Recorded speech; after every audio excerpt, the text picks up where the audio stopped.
ఒకడు నిన్ను తిడుతున్నప్పుడు లేదా నీ మీద అరుస్తున్నప్పుడు నువ్వు కూడా తిరిగి అరవకపోతే వాడు గెలిచినట్టు కాదు, వాడు భయపడ్డట్టు. అవును దోస్త్, ఈ దునియాలో మాట్లాడడం కంటే మౌనంగా ఉండడంలోనే ఎక్కువ పవర్ ఉంది. దీన్నే సైకాలజీలో టాక్టికల్ సైలెన్స్ అంటారు. మనం చిన్నప్పటి నుండి వినే ఉంటాం, మాట్లాడితే ముత్యాలు రాల్తాయా అని. కానీ నేటి 21st సెంచరీలో ముత్యాల సంగతి పక్కన పెడితే నువ్వు నోరు తెరిస్తే నీ బలహీనతేందో ఎదుటివానికి తెలిసిపోతుంది. ఎదుటివాడు నిన్ను ఉడికించాలని చూసినప్పుడు, వాడు నిన్ను రెచ్చగొట్టాలని ప్లాన్ చేసినప్పుడు నువ్వు గమ్మునుంటే వాని మైండ్లో ఏం జరుగుతుందో తెలుసా? ఆ మౌనం వాని గుండెల్లో రైళ్లు పరిగెత్తిస్తుంది.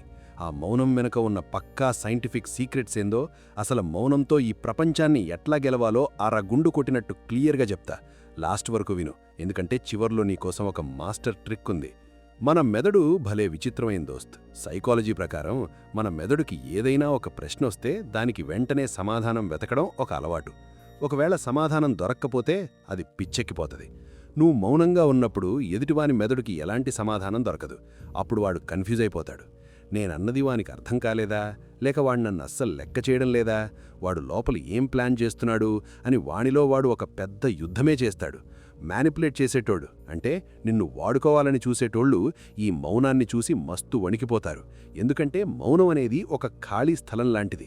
ఆ ఖాళీని నింపడానికి మనిషికి సహజంగానే భయం వేస్తుంది. అందుకే వాడు ఆ భయంలో లేనిపోని ముచ్చట్లన్నీ వాగుతాడు. వాని సీక్రెట్స్ అన్నీ వాని నోటితోనే బయటపెట్టిస్తాడు. ఇదే మౌనానికున్న అసలు పవర్. పోలీసులు గాని, పెద్ద పెద్ద ఇన్వెస్టిగేషన్ ఆఫీసర్లు గాని ఒక నేరస్తుడి నుండి నిజం ఎట్లా బయటపెట్టిస్తారో తెలుసా? వాళ్ళు వాని మీద అరవరు, ఒక పదునైన ప్రశ్న అడుగుతారు. అడిగి గమ్మున కూర్చుంటారు. వాని కళ్ళలుగోకి చూస్తూ అస్సలు రెప్పవెయ్యకుండా మౌనంగా ఉంటారు. ఆ నేరస్తుడు మొదట ఏదో ఒక అబద్ధం చెప్తాడు, కానీ ఆఫీసర్ ఇంకా మౌనంగానే ఉంటే ఆ నేరస్తుడికి టెన్షన్ మొదలవుతుంది. నేను చెప్పిన అబద్ధం వాడు కనిపెట్టేశాడా, అందుకే వాడు ఇంకా నన్ను అట్లాగే చూస్తున్నాడా అని భయపడి ఆ మౌనాన్ని భరించలేక ఆ గ్యాప్ని ఫిల్ చేయడానికి వాడు ఇంకా ఎక్కువ ముచ్చట్లు చెప్తాడు.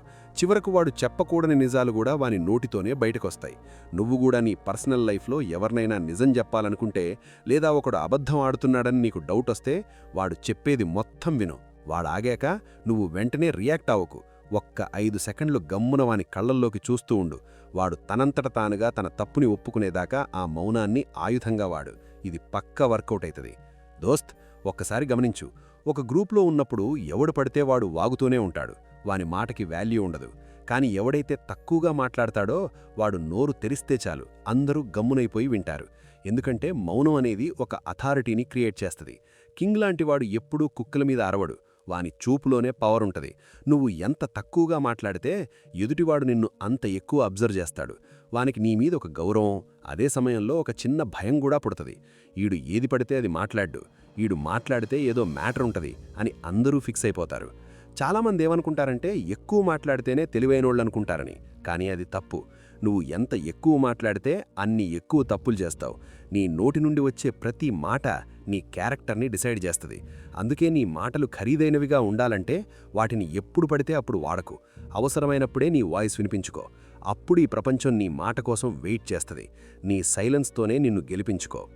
ఎవరికీ నీ బలహీనతలు చెప్పకు. నీ సైలెన్స్ని వాడుకో. తెలివైనోడు ఎప్పుడూ తన ప్లాన్స్ని అరవడు, తన సక్సెస్తోనే సమాధానం చెప్తాడు. ఓపికగా ఉండు, కూర్పుగా గమనించు. నీ మౌనం ఒక యుద్ధం కావాలి.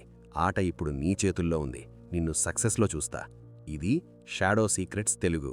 ఈ వీడియో నీకు నచ్చితే, ఇట్లాంటి సైకాలజీ సీక్రెట్స్ ఇంకా కావాలంటే ఇప్పుడే సబ్స్క్రైబ్ చేసుకో. నీ అభిప్రాయాన్ని కామెంట్ బాక్స్లో చెప్పు. కలుద్దాం మళ్ళీ ఇంకో పవర్ఫుల్ వీడియోతో.